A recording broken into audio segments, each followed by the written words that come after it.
bibliología, lo que vamos a empezar a ver, que es lo que tiene que ver con la Biblia, el canon y cómo es su organización. New share, espérenme, ya les voy a pasar la otra. Bibliología.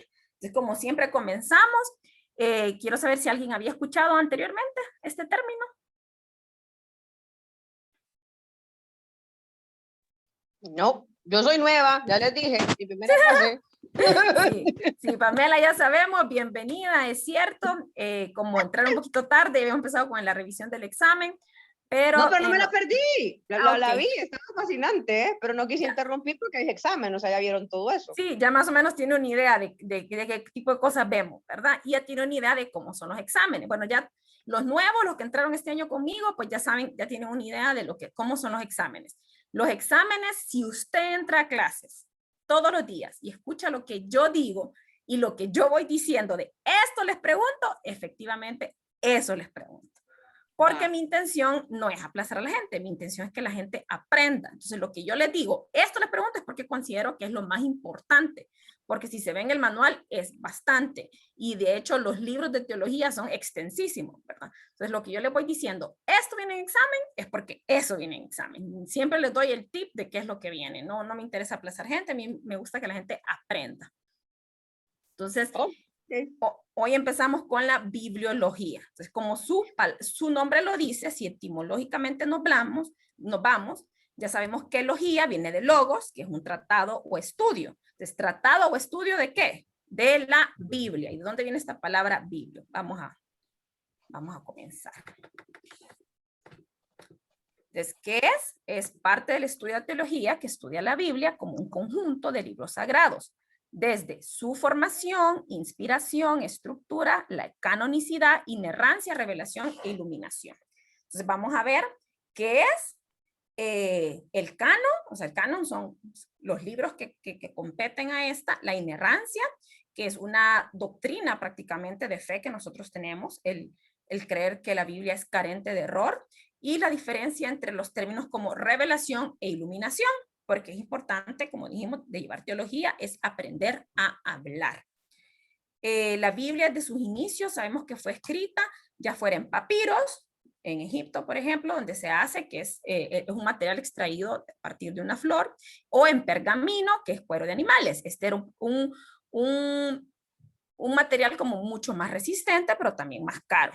Entonces se le llamaban, cuando empezaron a escribir, manuscritos. Cuando andaban cargando esos rollos, es manuscritos. Cabe recordar en este momento que lo que es la autógrafa es el original. Lo que literal, por ejemplo, escribió Moisés, lo que literal escribió Esdras. O sea, la autógrafa de cada uno de estos personajes ya no existe. No existe porque eso fue como cuántos miles de años han pasado. Existen manuscritos de gente, de escribas, que lo que hacía era tomar lo que ellos habían escrito y volverlo a escribir. ¿Ok? Entonces, lo que llega a nosotros, bueno, no a nosotros, ¿verdad? A los que tradujeron la Biblia fueron manuscritos. Autógrafa, imposible, ¿verdad? La primera traducción, bien importante, o sea, aquí solo estamos dando como datos generales de lo que es la Biblia. La primera traducción, bueno, ya sabemos nosotros que el Antiguo Testamento está escrito en hebreo, tiene algunas partes en arameo y algunos hablan de silogismos persas en el libro de Esther y incluso en el libro de Daniel aparecen 2 que 3 palabras griegas, pero en general, el Antiguo Testamento sabemos que es hebreo y el Nuevo Testamento es griego. Pero cuando se hace la primera traducción del hebreo al griego, o sea, de lo que es el Antiguo Testamento, se le conoce como la Septuaginta o la de los 70, porque en Alejandría, que era bueno, los que se hablan un poquito de historia, saben que Alejandría tenía como una de las bibliotecas como más grandísimas y más como esplendorosas, y estaba este emperador Ptolomeo II, era muy, ¿cómo le podemos decir? De estos emperadores muy fufurufos, ¿verdad? Que le gustaba decir lo que él tenía, lo que él poseía, y él vino y dijo, o sea, yo quiero una Biblia en griego. Entonces reunió a estos, eran 72, pero lo redondean y dicen los 70. Reúnen 72 eruditos judíos, o sea, eruditos, a que traduzcan ese hebreo a griego Porque dijo Ptolomeo, yo en mi biblioteca quiero tener una Biblia en griego, porque acuérdense que para este momento el griego es el lenguaje universal. Es como decir ahorita el inglés. O sea, Dios a mí me puede dar una revelación a mí, a mi Jalén, en español, a otra persona en ruso, pero si yo quiero que llegue a grandes masas, ¿a qué idioma tendría que pasarlo? Pues ya sabemos que es al inglés, porque si lo ponemos en inglés, sabemos que lo van a entender los chinos, los alemanes, etc. Entonces, lo mismo ocurrió en este entonces. El idioma hablado como por todo el mundo era el griego. Entonces, este Ptolomeo II dijo, yo quiero una Biblia, o sea, quiero no una Biblia, en aquel momento le hubiera dicho el Taná, ¿verdad? O sea, el Antiguo Testamento que está en hebreo, yo lo quiero en mi biblioteca, que era en Alejandría, y lo quiero en el idioma universal, que en ese momento era el griego. Entonces, a esta traducción primera se le conoce como Septuaginta. Es importante conocer estos nombres porque ustedes los van a escuchar. Entre más ustedes se metan al rollo de estudiar o hablar con otras personas estudiadas, son palabras que ustedes van a ir escuchando. Entonces, la primera traducción del hebreo a griego se conoce como Septuaginta. Y la primera traducción completa a otro idioma es la Vulgata. La Vulgata es la primera que agarró el hebreo y el griego y hizo una sola en latín. Esta la hizo un señor que se llamaba Jerónimo, que lo puso a traducir un papa que se llamaba Damaso. No me acuerdo ahorita si era Damaso I o Damaso II. No me acuerdo. Pero el caso que le dio la tarea de hacer esta traducción y cuál fue como, o sea, lo que realmente para todo uno tiene que ser como Pablo, retener lo bueno y descartar lo malo. Entonces uno tiene que aprender a admirar esas cosas buenas en otros. Sí, son católicos, lo que sea, pero Jerónimo se trasladó hasta Belén, todos esos lados. Él vivió ahí, estudió hebreo para poder hacer esta traducción al latín. Y lo mismo hizo con el griego, pues aprendió el idioma y vivió en los lugares y hizo la traducción al latín. La primera traducción al latín se llama Vulgata. ¿De dónde viene el Vulgata? Viene de la palabra divulgar, porque fue la primera que se divulgó y de hecho es la Biblia en la que se basaba Roma. Entonces, al inicio del Imperio Romano y que se verifica o se constata el cristianismo como la religión oficial, todo lo que se leía en las iglesias, los sacerdotes eran los únicos que conocían latín, obviamente, entonces lo que se leía en las iglesias era el latín. Era el latín, entonces la gente a qué iba, solo a escuchar y abrir la jeta, la verdad, porque si no sabían latín, el latín solo era para los estudiados, la mayor parte, ¿verdad? O los que fueran romanos, que conocían el latín. Pero esto ya sabemos nosotros por la historia que cambia con la Reforma Protestante. Hubieron otras igual también, pero con la Reforma Protestante y la imprenta, que cada país empieza como a escribir en su propio idioma, pues se empieza como a promover esto de que la Biblia, cada quien tenga uno en su propio idioma. Entonces, recordemos, aquí quienes hablan inglés, me imagino que los cipotes casi todos han de hablar inglés. Entonces, recordemos que aunque yo hable inglés y Diego hable inglés, si a mí me dan un párrafo o una hoja a traducir y a Diego le dan esa misma hoja a traducir, aunque cuando ustedes verifiquen ambas traducciones, jamás van a decir lo mismo. ¿Por qué? Porque a la hora yo de traducir dependen un montón de factores, donde estudié, quién me enseñó a mí el inglés, mi formación, tal vez qué tan estudiada soy, cuántos libros me he leído, qué tanto extenso sea mi vocabulario. Entonces, aunque Diego y yo sepamos inglés, si ustedes ven dos traducciones de dos personas que saben inglés, jamás van a ser igual. ¿Y por qué? Porque si usted le da una traducción literal, ocurre como le ocurre con el Google Translator. ¿Qué pasa si usted pone un párrafo en el Google Translator y se lo traduce literal? O sea, a veces ni sentido tienen las cosas. Entonces, cada vez que una persona traduce algo, tiene que llevar interpretación. ¿Qué quiero decir?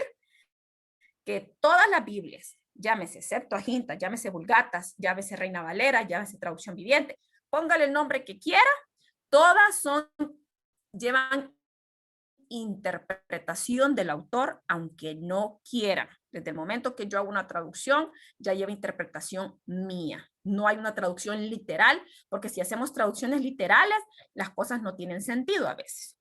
Esto, se lo digo porque en esto recae la importancia a veces de que ahora nosotros nos interesemos por estudiar el hebreo o nos interesemos por estudiar el griego, porque hay palabritas y hay cosas como que tienen sus secretitos. Cuando usted estudia, usted agarra los pasajes y los lee y los va desmenuzando usted. No con esto, quiero decir, no hay que desprestigiar o despreciar ninguna de las traducciones. A mí mucha gente me pregunta, Abby, ¿cuál es la mejor Biblia? ¿Cuál es la mejor que yo puedo leer? Yo siempre contesto, la mejor Biblia es aquella que usted abre y lee. Esa es la mejor Biblia, la que usted abre y lee. Porque nada sirve que yo le diga, búsquese la Biblia de estudio tal, tal, tal, con el diccionario tal, si usted no la va a usar. No, la mejor Biblia es aquella que usted abre y lee. Y siempre les digo, cuando uno va pasando ya de niveles, esto no es necesario para la salvación, no, ¿verdad? Nosotros ya sabemos que no tiene nada que ver con salvación. Lo que pasa es que la Biblia dice que nosotros empezamos como niños, ¿verdad? Vamos como con lechita, después purecito y se nos va dando cosas más pesadas. Entonces, a medida que usted va avanzando en Cristo, ya no le satisfacen como los devocionales mañaneros de devocionales, como decir que lo que le estimulan es nada más almático, sino que a veces ocupamos como cosas más sólidas, ¿verdad? Entonces vamos avanzando y ya no nos quedamos solo con una traducción. A mí lo que me gusta hacer mucho es usar por ejemplo, la del celular, la Santa Biblia, y usted pone ahí comparar, y usted puede comparar ahora con la tecnología, ¿verdad? Compara hasta 10 versiones. Entonces, no hay que desprestigiar ninguna versión porque todas llevan un trabajo extenso. Si ustedes supieran lo que toma traducir un versículo en tiempo, o sea, para mí el trabajo que han hecho todas estas personas es admirable, ¿verdad? Entonces, ninguna versión se desprestigia. Claro que no son errores, como decir, errores garrafales, pero vamos a encontrar ciertas inconsistencias porque, como les digo, cada traducción es una interpretación del autor. Entonces, dicho sea de paso, entonces recuerden esto, palabras como Septuaginta, Vulgata, Jerónimo, que fue el que tradujo la Vulgata, que fue la primera que se usó, y que cada Biblia siempre es una traducción, cada versión es una traducción y interpretación, perdón, del autor. ¿Qué términos se le conocen? Bueno, ya sabemos nosotros, Biblia es la más conocida, viene del término biblos, que significa rollo o libro, pero no solo significa rollo o libro, también es una ciudad que está allá por el Líbano, una ciudad de origen fenicia, y es donde obviamente se hacían los papiros, entonces por eso se llamaba biblos, desde ahí viene como el conjunto de rollos o papiros, ¿verdad? Entonces ahí viene la palabra la Biblia. Otro término muy conocido, ya sabemos en toda la Biblia, es las escrituras. Es usado para referirse a los libros del Antiguo Testamento, las escrituras, ¿verdad? Según de Timoteo 3:16, el ejemplo es la que más repetimos. Toda escritura ha sido para que inspirada para redarguir, enseñar, bla, bla, bla, ya sabemos. Entonces, casi siempre se refiere a las escrituras, es el nombre que se usa para referirse al Antiguo Testamento. Ya llamamos Biblia, escrituras. La palabra de Dios, sabemos que es muy común también, o la ley. La ley, cuando el hebreo se refiere a la ley, o el judío se refiere a la ley, no solo abarca los 5, los del Pentateuco, sino que cuando decían la ley, se refería a todo el Antiguo Testamento. Diferentes posturas en cuanto a la Biblia. O sea, cada quien que agarra una Biblia tiene ya se acerca con cierta presuposición básica, así como hablábamos de las presuposiciones en teología en general. Cuando usted se acerca a la Biblia, lo mismo. Están los racionalistas. Los racionalistas son todos aquellos que quieren poner primero la ciencia antes que lo que es de Dios, ¿verdad? Son más de pensamiento liberal. Siempre, al final, el racionalista lleva a que es el hombre el que decide qué es verdad y qué no es verdad. ¿Ok? La postura de la Iglesia Católica, que ya todos sabemos que para la Iglesia Católica, o sea, la autoridad eclesial, o sea, la del Papa, la del Consejo Cardenalicio, está como a la par o por encima de la Biblia. Lo que le da autoridad a la Biblia es el hecho que la Iglesia lo acepte como tal. El misticismo que es el error en que caemos la mayor parte de los cristianos evangélicos, que por eso somos muy criticados a nivel general, ustedes saben, que es espiritualizar todo. Es decir, en base a mi vivencia, mi experiencia, o sea, descarto lo que es el conocimiento y la ciencia, descarto la exégesis, descarto la historia y solo importa mi espiritualidad. Okay. La neortodoxia, que lo vimos cuando vimos las diferentes autoridades, que por cierto no pregunté nada en el examen. El neortodoxo dije que la principal representante era un Karl Barth, que son como, ellos dicen que sí, la Biblia tiene palabra de Dios, pero son las partes que Jesucristo dijo. Que el Antiguo Testamento puede tener ciertas como mitos o leyendas, como lo de Adán y Eva, no, que no repasó realmente, sino que solo está ahí como una historia para hacernos como, para enseñarnos algo. Eso es una de las aproximaciones. Las diferentes sectas, dijimos que sectas no lo tomemos como un término peyorativo, o sea, no es algo malo. Secta solo es un sector. Como cuál ejemplo serían las sectas. Sabemos que, por ejemplo, los mormones tienen la Biblia. La Biblia es un libro de estudio, es el libro de estudio para eso. Pero a la par de la Biblia, ellos tienen el libro del Mormón, la perla de gran precio. O sea, tienen que estudiárselo a la par y tienen como casi misma autoridad, ¿verdad? Y la postura histórica protestante. ¿Cuál es la postura histórica protestante? Solo la Biblia es fuente de revelación divina. Acuérdense que lo que hace Martín Lutero con la Reforma Protestante son los 5 pilares del protestantismo, que es la sola escritura, sola fide, sola gracia, solo Cristo salva y a Dios sea la gloria. 5 pilares del protestantismo. Uno de ellos es solo la Biblia. O sea, no es lo que los sacerdotes digan, no es lo que el colegio cardenalicio, no es lo que el papa dice. Es la Biblia. Es la postura histórica protestante. No sé si tienen alguna pregunta hasta aquí. Lo que acabo de decir, digamos, los 5, ¿eso está en algún lado? Porque va bien rápido o... No. Acuérdense que esta es la clase introductoria. Ah, ok, porque estoy spinning. Sí, o sea, sí, digo, esta es la clase... Okay. Soy taquimecanógrafa. No, esta es la clase introductoria. Esta se la vamos a pasar, e igual el manual ya lo subió Diego. Lo que está en el manual... No sé dónde está subido, se iba a preguntar, nunca me llegó en nada. no sé, en la plataforma de Google va a estar tanto el manual como la presentación de PowerPoint. Ambas cosas. Entonces, el manual, en base al manual vienen las preguntas, cómo está estructurado. Pero esto es nada más como la introducción de lo que es la Biblia. ¿Ok? De esto no le voy a preguntar. Ok. Sí, ok. Solo es para que nos ubiquemos en la terminología que tenemos que como conocer, ¿verdad? Y cuáles son las posturas que nosotros manejamos. Entonces, ¿por qué insisto en esto de la Iglesia Católica, digo, la histórica protestante, el judaísmo, etcétera?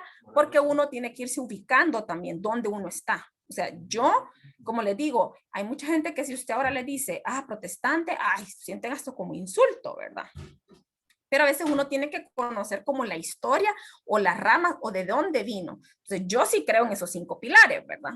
Entonces, que es solo la fe salva, solo por gracia, no podemos hacer nada nosotros, solo las escrituras son nuestra fuente de inspiración, o sea, la verdad de Dios, o sea, lo que Dios dijo y su autoridad solo por medio de las escrituras, solo Cristo salva, lo tengo muy claro, y solo a Dios se le da la gloria. Esto usted lo puede encontrar en cualquier cosa de protestantismo, o incluso usted se mete a Google y usted dice las 5 solas, se pone las 5 solas y ahí se la va a tirar. Pero esto es como cultura general que les estoy hablando. O sea, introducción para que entendamos lo que es esto de la Biblia, de todo lo que abarca la bibliología. ¿Ok? Entonces sabemos que la Biblia es un libro extraordinario. ¿Y cuáles son sus credenciales? En esto, cuando yo doy ciertas exposiciones, siempre les digo, yo les pongo esto. Ajá. Y creo que Pamela tiene una pregunta, tiene la mano levantada. Ay, es que no alcanzo a ver si me la hace. Aquí voy yo, Abby, mire, y eso que me van a record, ¿por qué no paras la record ahorita, el recording? Mira, casualmente, ahorita que usted dice que la Biblia, y yo lo acepto así, tal cual usted me lo estaba diciendo, la Biblia fue inspirada por Dios y yo lo creo, lo vivo y lo he vivido, como creo que todos los que estamos aquí, he visto milagros, he vivido milagros. Pero si yo le escribo y hago un libro, y es la Biblia, usted lo hace, Sebas lo hace, Zairi lo hace, porque son los que más conozco, a medida vamos pasando lo voy a conocer a todos que son bellas personas desde ahora. ¿Cómo siempre todos vamos a tener lo mismo? Ok. Bueno, esa es una cosa que es la diferencia, ¿verdad? ¿Se acuerdan que al inicio les dije la diferencia entre términos como revelación e iluminación? Entonces, cuando usted lee la Biblia y el Espíritu Santo le da una enseñanza, eso se conoce como iluminación. Entonces, cuando Zairi lea ese mismo versículo, también va a ser iluminada. Cuando yo lea ese mismo versículo, también voy a ser iluminada. Entonces, podemos hacer un libro de eso, que va a tener iluminación del Espíritu Santo. Pero cuando hablamos de revelación del Espíritu Santo, esa es la importancia de hablar. La revelación solo se aplica a lo que ya está dado, que son las escrituras. Lo que pasa que en nuestra manera vulgar de hablar, los pastores, los profetas dicen, Dios me reveló. ¿Sí? Ya. ¿Ok? Que no es lo mismo que iluminar. Ahí lo que hemos sido todos somos iluminados por el Espíritu Santo. Revelación, como nosotros vimos al inicio de la clase, viene de la palabra apocalipsis, que es correr el velo. Y ese término de revelación, de verdades reveladas, solo se aplica a las escrituras. O sea, fueron ya los autores, ya tuvieron esa revelación, los escritores, y eso ya está. O sea, no puede venir gente ahora con revelación nueva. Podemos ser iluminados a través de un versículo, iluminados acerca por una profecía que Dios nos habla. Eso es iluminación por el Espíritu Santo. Revelación, solo la Biblia. Solo son las escrituras reveladas por Dios. ¿Sí? No sé si eso... Y aquí otra cosa que pueda que ser controversial y me salga un poco del tema, pero como estamos en el inicio, voy a omitir el nombre, pero alguien muy cercano a mí me dijo, ok, vos crees en Dios y ya, vamos a hablar de Dios y toda la vaina. Ahora te voy a hacer una pregunta, después de todo. ¿Y a Dios quién no creó? Me dijo. Y no supe cómo contestarle. Exacto, es donde nosotros, esa es la parte de estudiar teología. Eso nosotros lo estudiamos en la primera parte, que es teología propia. Disculpen, entonces si los estoy atrasando, perdón. No, tranquila, porque eso es parte de lo que es la teología. Teología nos enseña que Dios es, por eso es Dios. Esas son las características que tiene la deidad. Él es eterno, no necesita ser creado. Por eso es que Él sí es Dios, a diferencia de quiénes, puedo decir, del Krishna, de Buda, de no sé quién, de quién más ustedes decían, que todos tienen un principio y un fin. En este caso, la deidad, yo le hablo a la deidad, comparte esas características esenciales que son eternidad. Y la eternidad implica que no es creado, o sea, no tiene principio y no tiene fin. Ahorita, cuando terminemos, le escribo a esa persona. Muchísimas gracias. Okay. Continúe y disculpe la interrupción. No, está bien, pero siempre recuerde algo. Dije, una de las presuposiciones básicas es la humildad. Nunca el conocimiento debe ser para entrar en debate, ¿ok? Siempre debe ser con el fin de iluminar a otros, ¿sí? No, sí, claro, con respeto. Es más, lo decir con respeto te someto. Ok, amén. Entonces, bueno, entonces este término de credenciales bíblicas, ustedes no lo vayan a googlear, no lo van a encontrar en libros.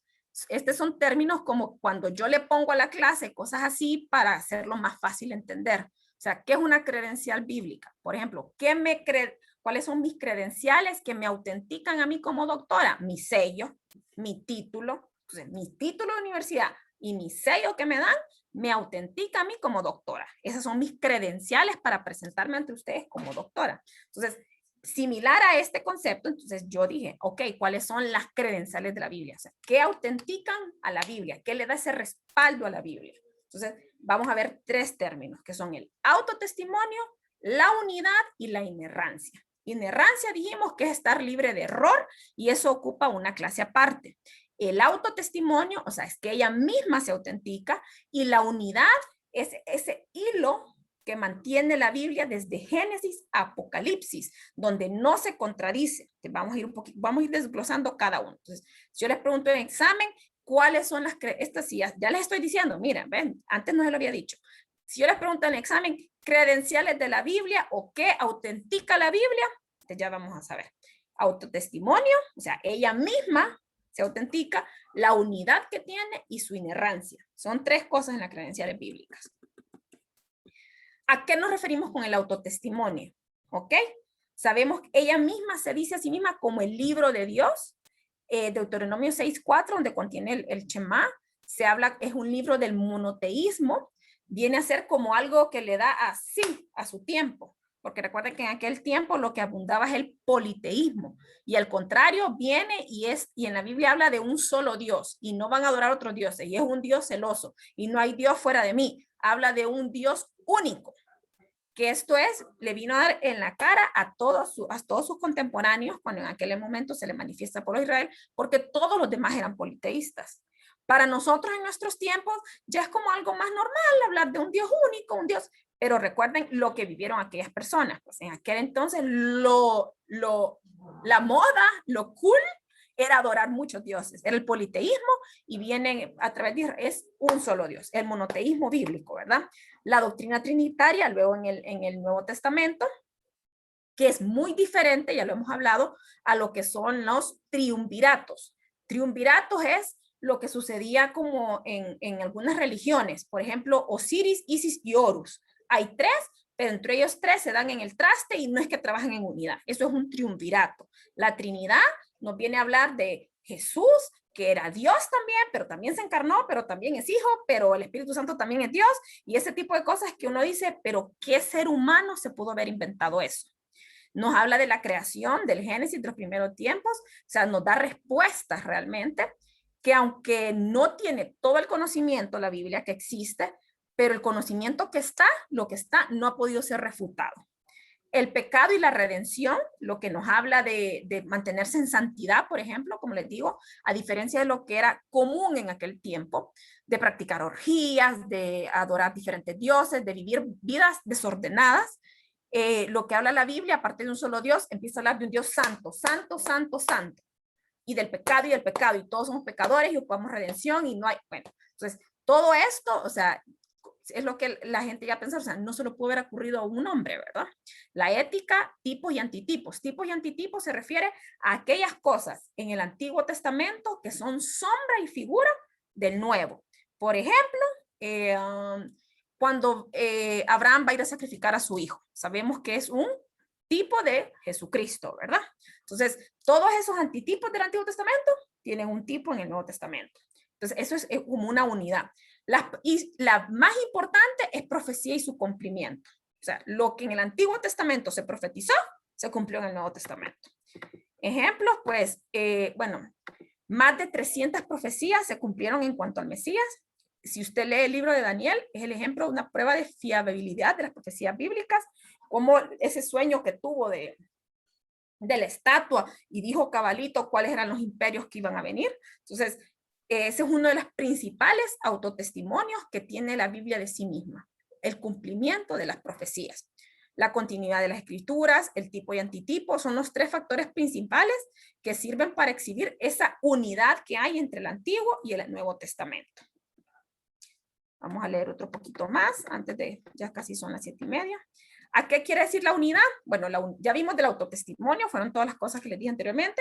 La segunda credencial, que es la unidad, es el hilo temático que mantiene. Desde Génesis a Apocalipsis no se contradice, siempre se le da la gloria y la honra a Dios, y aunque fue escrito en los dos diferentes idiomas, hebreo y griego, fue escrito en 3 diferentes continentes, África, Asia y Europa, fue escrito en diferentes épocas, o sea, hay como 1600 años, ¿verdad? De Génesis hasta que fue escrito Apocalipsis, fue escrito por diferentes personas con diferente nivel educativo. Teníamos desde pescadores, pastores, teníamos reyes, diferente nivel educativo, unos fueron mujeres, otros fueron hombres, y aún así, la unidad temática se mantiene. Entonces, eso es una manera también esto es importante a la hora de escoger qué libros entraron y qué libros no entran en el canon. Porque un libro que tenga una sola verdad que contradiga a la demás, ya no entraba. ¿Ok? Entonces, la unidad temática, la unidad doctrinal, es súper importante en esto de la formación de la Biblia. Entonces, ya vimos que fue escrito en diferentes cosas. Esto sí, acuérdense también. Estos datos. Fue escrita en 3 continentes, fue escrita en 3 idiomas, fue escrita por diferentes personas a lo largo de 1600 años y 45 autores que ni se conocieron entre sí y sin embargo nada se contradice. Eso es unidad. Paralelos sorprendentes entre el primer y último, entre Génesis y Apocalipsis, e incluso, bueno, los que están en Génesis lo han leído, como al final, cuando viene el Apocalipsis, va terminando en el mismo orden que empezó. Entonces, comienza con la creación y termina con destrucción. En el Génesis se habla del árbol de la vida, Apocalipsis cierra hablando del árbol de la vida. En Génesis nos habla del primer juicio, cuando Dios juzga a Adán, a Eva y a la serpiente, y el Apocalipsis termina con el último juicio. ¿Ok? Entonces, esa similitud que hay entre el primer libro, que probablemente escribió Moisés, no se sabe, pero creo que fue Moisés. La tradición dice que fue Moisés, ¿verdad? La tradición. Aquí vamos a hablar solo de la tradición. La tradición dice que fue Moisés. Imagínense en Génesis cuánto tiempo pasó. Apocalipsis le escribió Juan en la isla de Patmos. Ni siquiera se conocieron. Tuvieron enseñanzas demasiado diferentes. Ya Juan nació en un tiempo helenístico y aún así termina, la Biblia cierra como empezó. Eso es unidad. Bueno, esto no lo vamos a tocar, como le dije, el último credencial es la inerrancia bíblica, y esto es que la Biblia está libre de errores. Estos son ejemplos diferentes de que la Biblia está libre de errores, pero lo importante que hay que tomar aquí en cuenta, que cuando hablamos de que está libre de errores, mis compañeros, esto solo se refiere a la autógrafa. ¿Qué quiere decir? Que en las diferentes versiones que nosotros tenemos, sí podemos encontrar uno que otro error, ¿sí? El que esté libre de errores solo se aplica al original. ¿Y qué cosas vamos a excluir de esto de que está libre de errores? El que esté libre de errores no significa uniformidad, es decir, porque a veces mucha gente utiliza para atacar. Ustedes recuerden que aunque en los evangelios nos presentan la historia de Jesús, hay diferencias en algunas historias porque ellos ven de diferente óptica. O sea, la óptica donde cada uno vio la historia, o sea, en eso difiere la formación incluso de la persona para lo que cuenta, ¿verdad? Entonces, el que esté libre de errores no significa uniformidad. Y el ejemplo son los 3 evangelios, que aunque cuentan la misma historia, vamos a ver diferencias en cada una de las historias. Algunas le ponen, otras le quitan, porque Dios respeta la singularidad del autor. El que esté libre de errores no significa que no pueda usar imágenes y símbolos. Sabemos que la Biblia, a lo largo de toda la Biblia, está llena de símbolos, ¿verdad? De Génesis hasta Apocalipsis. O de aproximaciones. Aproximaciones tiene que ver con los números. Y recordar que aunque esté libre de errores, no significa que sea un texto científico o histórico. Es decir, hay mucha gente que se quiere acercar a uno y le dice a uno, pero la Biblia no te habla de los dinosaurios o cómo terminaron los dinosaurios. O sea, a eso es lo que nos referimos, ¿verdad? Que no es un libro que contiene toda la información del mundo desde los inicios hasta aquí. La Biblia es la información que Dios creó necesaria que todo mundo tuviera. Pero hay una cantidad excesiva de información que no va a estar ahí, pues no es un libro de medicina, no es un libro de arquitectura, no es un libro de ingeniería, no es un libro de física, ¿verdad? Contiene información de la creación y lo que Dios quiere que conozcamos, eso sí, pero no tiene toda la información exhaustiva sobre un tema. Entonces, esto cómo se es entre una y otra. Javi, Sí. O sea, I raised my hand, pero no me paraban bola. Sí. Sobre los evangelios, que que la Biblia no se equivoca, yo recuerdo que en uno dice de que Judas se ahorcó y en el otro dice de que compró una tierra y se resbaló y se fue un quintandero, no sé. No le sé decir en cuál, porque no. Sí, no en la uno es usted. Hechos y otro, sí, uno termina, creo que uno es Lucas y el otro es Hechos. Entonces lo que se habla ahí es que son historias complementarias. Una no excluye a la otra. Es decir, que sí compró la tierra, sí fue y se guindó. Dice una que se ahorcó, pero la otra dice que se le estallaron los intestinos. Entonces fue que se ahorcó, el peso del cuerpo tuvo que haber quebrado la rama, se dice, y al caer se le estallaron los intestinos. Entonces, no es que encontremos un error, se trata de que son historias, es un ejemplo de historias que se complementan. Muchísimas gracias. Gracias.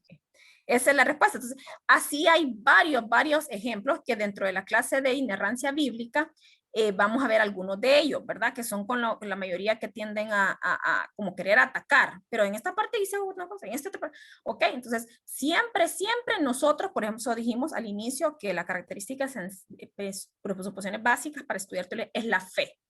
Es la fe porque si nosotros queremos encontrar errores, los vamos a hallar, pero la fe y la humildad nos hace reconocer que nosotros no sabemos todo y que lo que nos encontramos cuando hay ese tipo de diferencias en la Biblia, es con un tema que no hemos estudiado lo suficiente, que si nosotros indagamos, buscamos, investigamos, vamos a encontrar una respuesta. Entonces, ya para terminar, solo vamos a cerrar con esto de la estructura bíblica.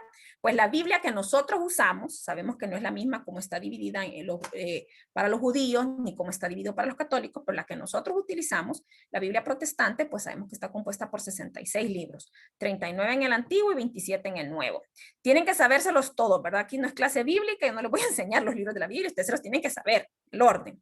Cuenta con 1189 capítulos, 31.103 versículos. Entonces, en relación a la persona de Cristo, este es el tema central. Desde Génesis a Apocalipsis es la salvación. Entonces, el Antiguo Testamento es la preparación o la sombra de lo que había de venir.